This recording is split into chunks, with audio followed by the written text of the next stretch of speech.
every time, and you'll get lots of opportunity, the New Testament uses family language to talk about church, to say that will involve those of us who are younger, valuing the older generation, listening to their wisdom. That will involve those who are married with kids, deliberately inviting single people into that family, not just as a one-off, but trying to develop a depth of relationship there. Welcome to Independence, the FIEC podcast. My name is Adrian Reynolds. I'm the head of national ministries for the FIEC, and I'm here today with Andy Robinson. Hello, Andy. Hello, Adrian. Really good to be with you. You've come from Oxford today. You, until recently, were pastor of Woodstock Road Evangelical Church in Oxford. Yeah, Woodstock Road Baptist. Oh, sorry, Woodstock Road Baptist Church. It is evangelical, isn't it? Just checking. Well, it was when I was pastor. Was there for 19 years. I'm a northern at heart, actually, so I was a pastor rather than a pastor. But a pastor. Okay. Where are you from originally? Born in Manchester. So, Manchester, okay. Yeah. Okay. So is Oxford as far south as you've been? It does feel very southern at times, does Oxford. It? Yeah. Okay. You'd enjoy Market Harborough train station because if you go on one side of the train station, it says trains to the south, the south. So I think actually Market Harbour's in the north. Don't write in. I know it's not in the north. It really isn't. Anyway, enough of that frivolity. You're not there now. You're doing something else. So you're doing two things. Tell us what you fill your time with, Andy. Yeah, so 3 days a week I work as the training director for the South Central Gospel Partnership. So lead a ministry training course for about 60 or so in Oxford.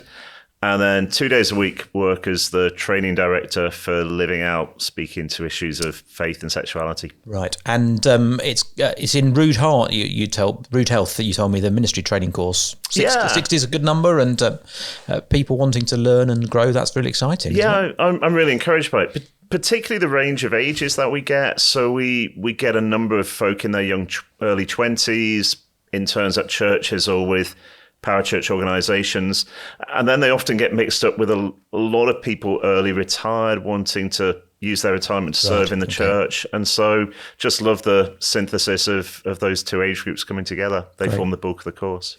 Well, we're here today to talk about how the church cares for singles. I guess a lot of those people on the ministry training course, so the younger end, will be single themselves. Yeah, that's right. And we're going to think a little bit about how the church cares for singles. I've just got 1 Peter 5 here open. The context for that, I think, is, to the elders among you, Peter writes, I appeal as a fellow elder and a witness of Christ's sufferings, who will also share in the glory to be revealed. Be shepherds of God's flock that is under your care, watching over them. And it strikes me that a lot of our caring for God's flock is very family orientated. We love families, we celebrate families in perhaps a way that we think the world doesn't. We celebrate marriage, we celebrate children. But actually, we've got to be careful, haven't we, that we are watching over the entirety of the flock. Tell us a little bit about some of the things we need to watch out for as leaders as we try and think about caring for the entirety of God's people. Yeah, I mean, it's recognising that people will be in different situations, and there can be a tendency to undervalue what single people can bring to the church. Somebody made the point that often churches will pray, we could really do with 2 or 3 new families, whereas you very rarely hear the sort of, it'd be really great to pray for 6 single people to arrive. And so one of the dangers... I'm convicted about that already, because that's exactly how I pray. So I'm sorry, that's wrong, isn't it? So, and what are we doing there? Are we saying subconsciously, you're not doing it, I'm doing it, so I'm confessing my sin. Am I subconsciously saying that I think families have more value, or what's going on, do you think, when we do that? Okay, so there will be good things going on in that, in as much as churches will want to train the next generation. There's a thrill in seeing children, teenagers living for the Lord and so on. And yeah, of course we want to do that. That's great. But there can be a sense in which that's a more valuable way of living, or somehow the goal, the aspiration for Christians should be to get to that family stage. Whereas singleness can feel like a a transition stage that we hope people get past. And I think some of that is lying behind the comments that we make. Okay.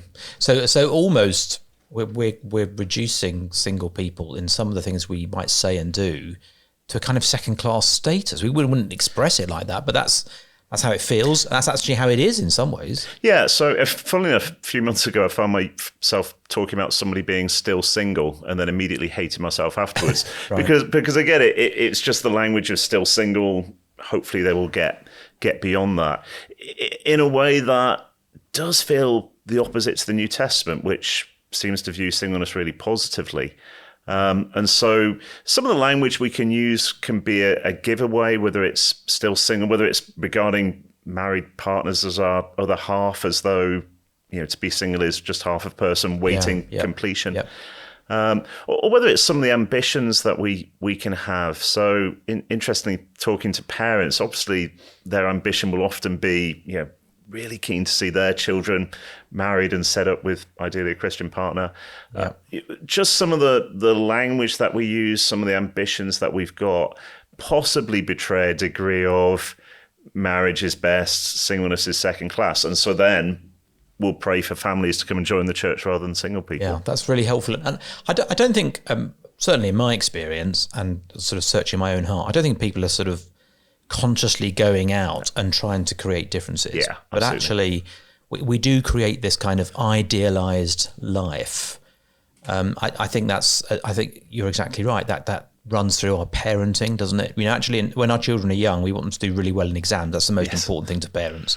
And then when they get older, we want them to marry a Christian and have children. That's the next most important thing. And I mean, in some ways, when you sort of read through the page of the New Testament, they're bizarre goals, really. Yeah, absolutely. They're kind of slightly skewed away from what the Bible wants for them, which is to confess Christ, to be following him and giving themselves to him. And as you say, the New Testament does have a positive view of singleness. Just unpack that for us a little bit. So you've also got Jesus himself, who is a wonderful example of singleness. And people forget that. Well, indeed, absolutely. And then in Matthew 19, when Jesus talks about marriage being male, female, and the disciples are slightly nervous by how narrow Jesus' sexual ethics seem to be, you come back and say, well, maybe it's better not to marry. And to be honest, whenever I do a talk on singleness and people come to that conclusion, I sort of backtrack and say, whoa, I've gone too far. Whereas Jesus almost doubles down and says, well, yeah, actually, some people will be eunuchs, born that way, made that way. Some people will for the sake of the kingdom of heaven. And so in Matthew 19, you've got Jesus giving great dignity to those who are single. Again, Paul, another single man, 1 Corinthians 7, will sort of say, I wish all of you were as I am. And again, I think Paul's expectation in 1 Corinthians 7 is that the majority will marry, but he says there are great advantages in singleness. And you could almost make the case that Paul would argue that singleness may bring greater benefits to the local church. Yeah, absolutely. And so both in Matthew 19 and 1 Corinthians 7, you just see singleness regarded really positively. Okay. Let's think a little bit about how we've got to here before we think about how we get out of it. I wonder, let's see what you think of this, that we've been slightly seduced into thinking that the family is the building block of the New Testament. Now, in the Old Testament, I think that's clearly right. Yeah. Where does teaching happen primarily? Well, it happens in the family. Yeah. And families, of course, would have been large, probably, and extended. But where does teaching happen? It happens in the family. What is the blessing? It's the blessing of family, isn't it, in the Old Testament? I think in the New Testament, that becomes fulfilled, first of all, in Christ, and then in Christ's family. Yeah. So it seems to me that, certainly my theology, is that the building block of the New Testament is Jesus' family, not my family. And I wonder if we've lost that subtlety. Is that a fair criticism? I think that's right. I think I would probably be less generous and say our problem hasn't been a theological one, but simply importing from culture a sense of finding the romantic other is the main goal in life. So, I think you're being more generous than I would be, actually. But to pick up the point you were running with, so Jesus redefines family. So there's the moment where he's told, your brother and your mother are outside, I think it's Mark 3, and he will redefine it and say to his disciples, here are my mother and my brothers. Similarly, I think that's what's going on at the cross when Jesus sees his mother and disciple he loves. Here's your mother, here's your son. I think is Jesus redefining family, rather than just being nice to his mum. And so he's saying the cross introduced a whole new family dynamic.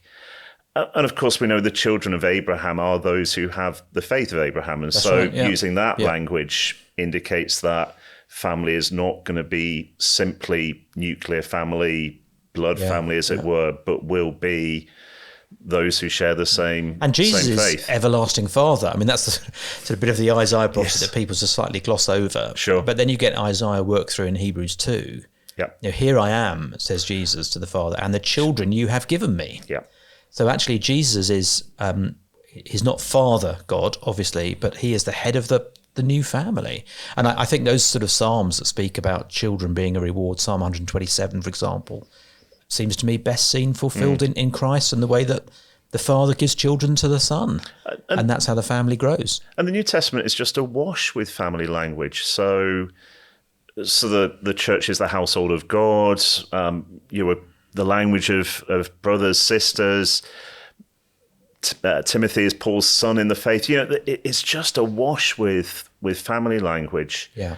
To be honest, way more than the New Testament talks about physical family. Of course, the New Testament does talk about physical family. We believe in community, not communes. Yes. Is that a good way of putting it? That's right. That actually there are instructions for parents, there are instructions for children. So clearly the family is a thing. Yeah, absolutely. Highly valued and to be rejoiced in, but not to be rejoiced in exclusively compared to any other form of relationship. So the language I would use quite a lot is the Christian is part of two families. That would just be, I think, useful language to hold on to. So responsibility to nuclear family and particularly actually to elderly parents, for instance, that's still there.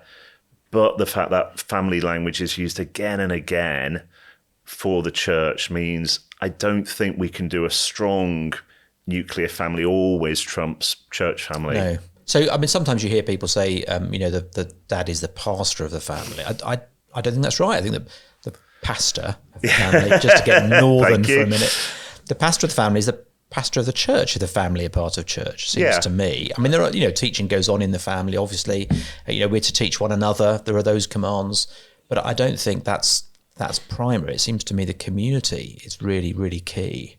So let's just explore something you just push back on there a little bit, which is interesting, which is this isn't just a theological issue, it's a cultural issue for us in this moment. Just say again what you said to me just now. Well, I suspect the main driver for preferring sort of marriage over singleness is in a sense the great cultural sense you have that the key goal in life is to find the romantic other. It's rom-com It's world. rom-com, absolutely. And then what we tend to do is a sort of Christianized version of rom-com. And so we see marriage threatened in different ways, and so we want to defend marriage. And so we do a sort of Christianized version of rom-com to say, the goal isn't to find the perfect romantic relationship. The goal is to find the perfect marriage. And that's to become a chief goal for Christian maturity. And that then can leave singles feeling in a sort of second-class position. That's helpful. Now, we mustn't conflate single people into one group because there is different kinds of singleness, right? I'm just thinking in our own church, we've got people who are young singles, perhaps one day would love to get married. Yeah. There'll be others who are not seeking marriage for various reasons. There'll be others who are divorced, some who are widowed. And actually a single woman who's been widowed, for example, you'd want to care for them and look after them in a very different way from a single person who's 21, just coming straight out of university. Is there a danger we say we've got marrieds and singles that we've already identified? We don't think enough about how we care for singles, but if we do, we kind of think, let's say a prayer for singles. Yeah, we're not really thinking about the flock at that point, are we? Completely. And even within my own lifespan, singleness as a 25-year-old is quite different to singleness now as a 46-year-old. Never, Andy. You would never guess, would you, Adrian? 46? I'm now at the stage where I have to do the maths. But anyway,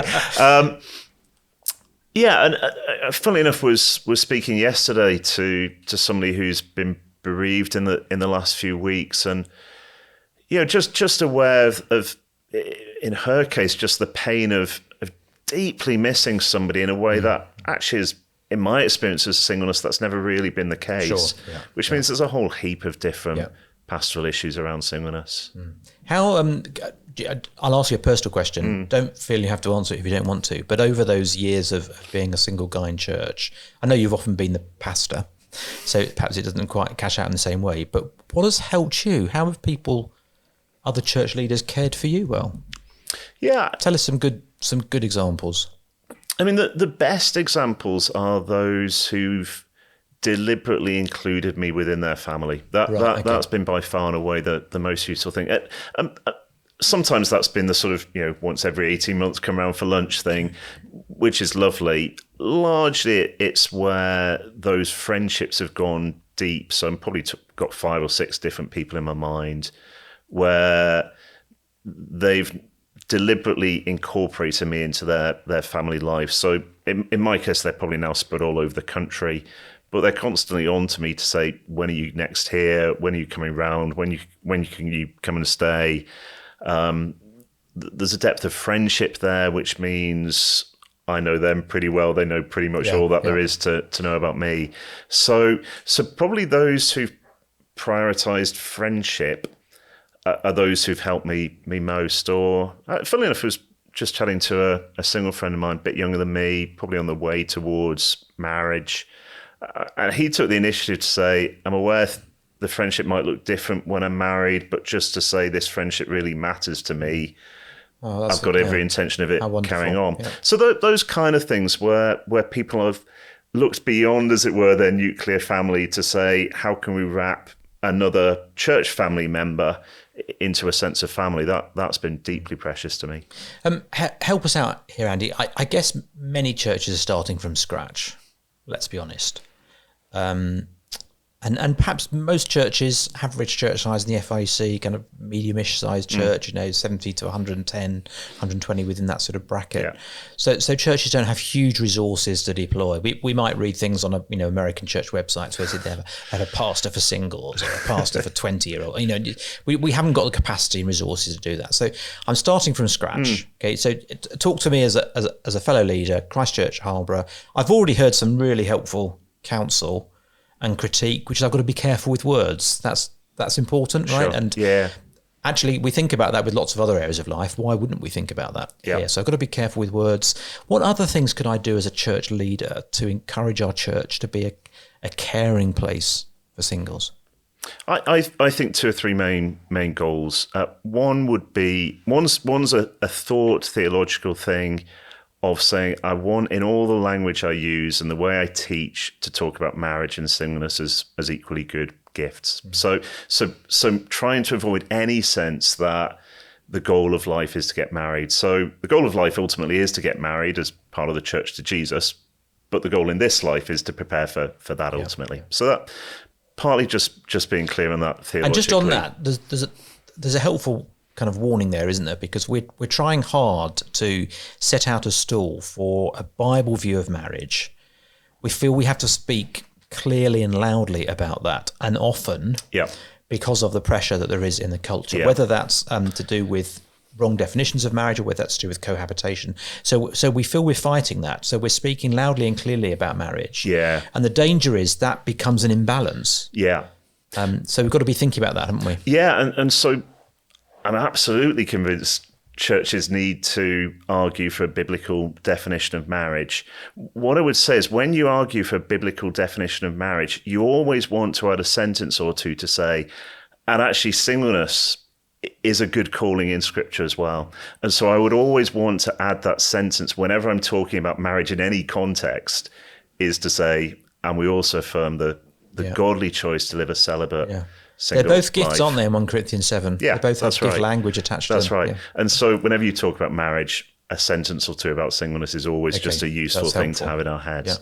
Yeah. But in terms of the wider question, I think it's just equipping church family to be church family. So please don't set up a ministry for single people. I'm not entirely convinced that's particularly helpful. part of me would just be teaching. Well, especially if you're putting all those different kinds of people in one group who have got very different needs. Yeah. No, it would feel slightly strange, I think. So what I would be saying is I would be, every time, and you'll get lots of opportunity, the New Testament uses family language to talk about church, to say that will involve those of us who are younger, valuing the older generation, listening to their wisdom. That will involve those who are married with kids, deliberately inviting single people into that family, not just as a one-off, but trying to develop a depth of relationship there.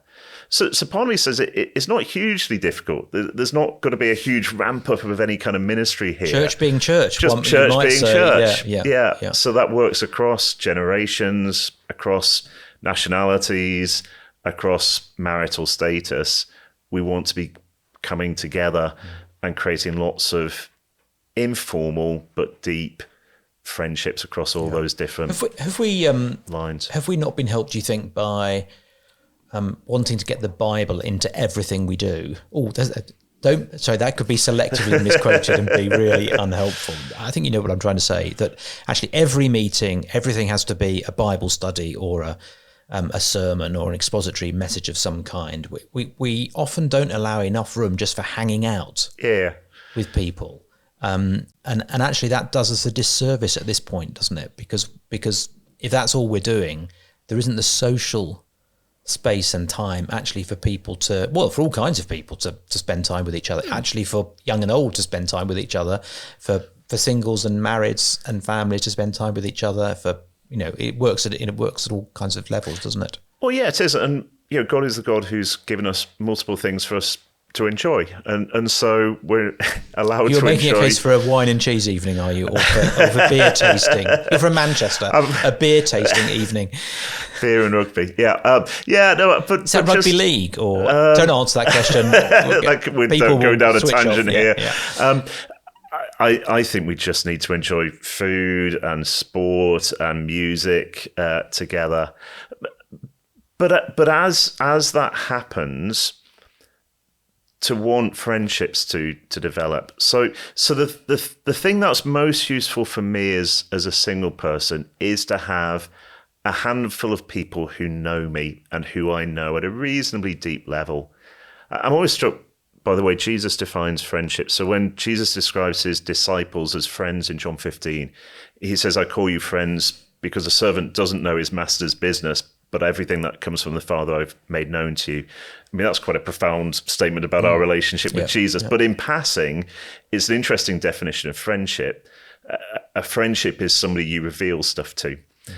And so what I would want for single people is to have a number of friendships within the church whereby they have felt a safe place to disclose some of the struggles of life, maybe including singleness.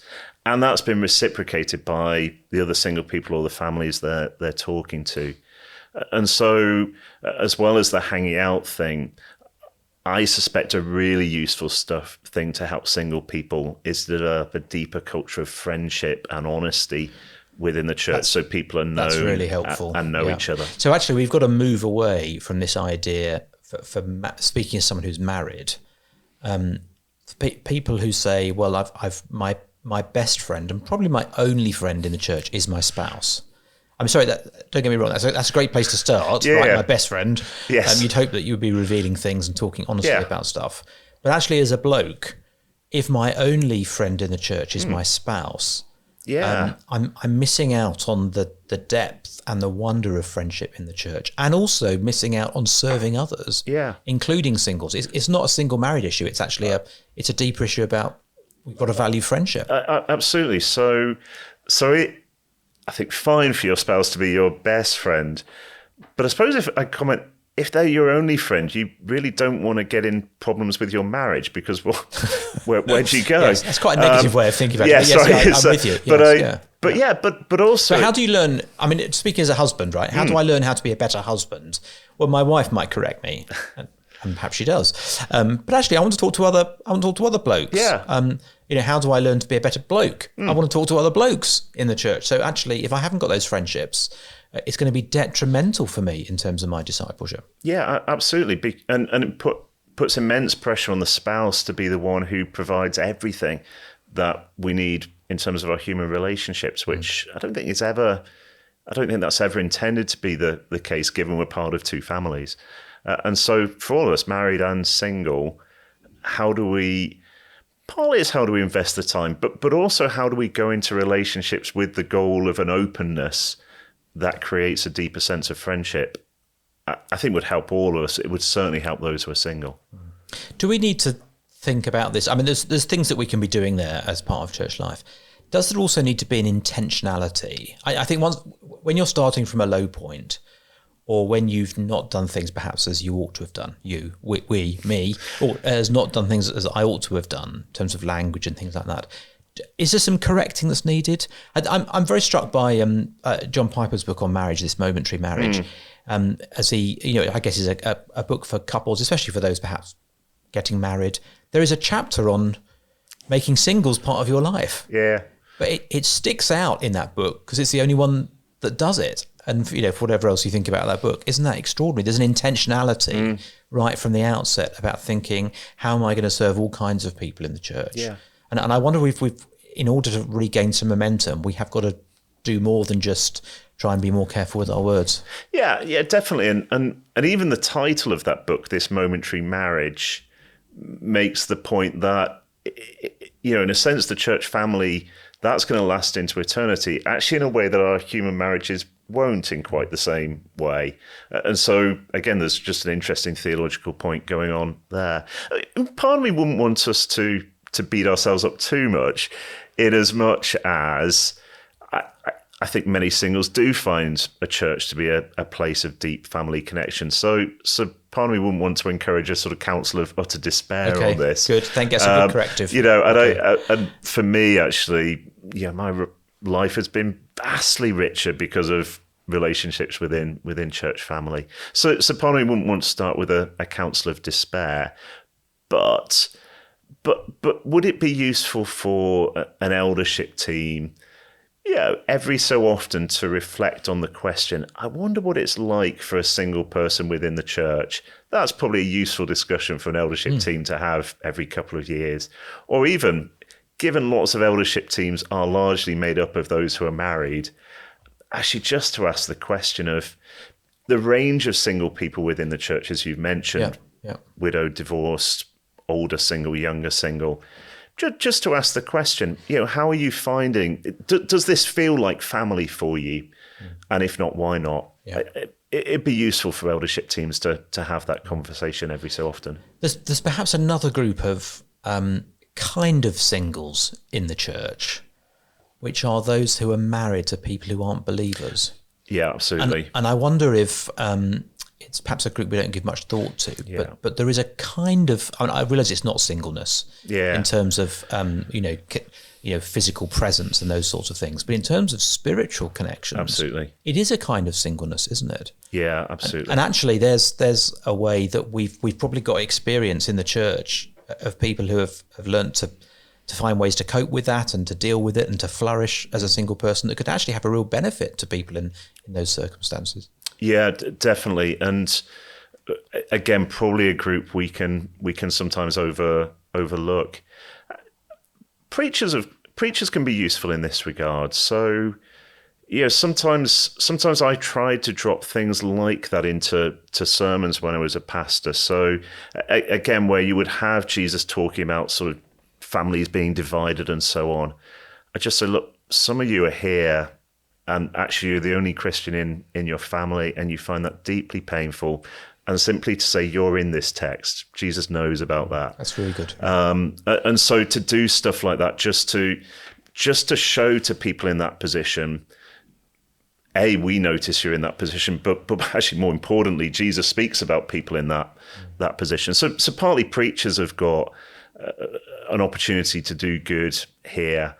And actually preachers have got an opportunity to do good in terms of singleness. So if you're just mentioning a list of suffering, for instance, for some of you that will be a physical illness. For some of you it's difficulty at work. For some it will be involuntary singleness. Just mentioning stuff like that is how preachers can help. But also, how can we help those who are married to an unbeliever, or even actually often those with unbelieving children, there's just a deep pain in that. Yeah. It's probably something we should pray about more from the front, and again, just note that as a pain people will be struggling with. And again, just within a small group setting might be the most obvious setting, just actually to be checking, how's it going? How can we pray? We do need to do that better. So it's a great place. We're drawing to an end. It's a great place to end, actually, the way those applications are worked out in the preaching or however you do them in church life. It's really, really important. And actually, all of us are most natural drawing applications that line up with our own experience. Yeah, that's right. That's the reality of any preaching ministry. And we've got to work hard and pray and be thoughtful, listen to voices to make sure that our applications are connecting with people where they are and not just generic, right? So the danger is I can get specific when it's things that are in my experience. But actually, when it's outside of that, I tend to generalizations because it just feels a bit safer. Yeah. Because actually, probably it reveals that I don't know other people as well as I should. Yeah. So it kind of feels safer ground. So I like the way you're doing that. I've got to be thinking about how does this resonate with the different people in the church and really try and connect it. I mean, I didn't do this every week, but occasionally when I was a pastor and I was trying to think through application, I would be working around, I'd pick 10 or 11 people around the congregation, different stages in life and so on, and think, okay, what's the application to them? And obviously when I came to preach it, I didn't name them. But in a sense, it was working around my you my are thinking mind. of Bob and Sue. Yeah, that's right. Yes, and I needed that because otherwise I would never have made any applications into marriage. And so I think that's just a healthy discipline. Most of us haven't got the time to do it every week, but and every actually, so often. if you're not doing that and not able to do that, that's saying something about your pastoral strategy, I might suggest. Yes. Pastor Andy, what is your favourite pastor, by the way? Spaghetti, probably. I couldn't help myself. Thank you so much for joining us. I found that really useful, actually. Things that have convicted me, just thinking, the care that we must take over words actually in church, just how we're praying for people and praying about situations. That's really helpful. I found it really helpful. I hope you have too, if you're listening. I've enjoyed being here. Good. Thank you very much for joining us. This has been Independence, the FIEC podcast. Remember, you can rate us and review us, and that will help other people find us. So please do that if you can. And we'll join you again soon. Thanks very much.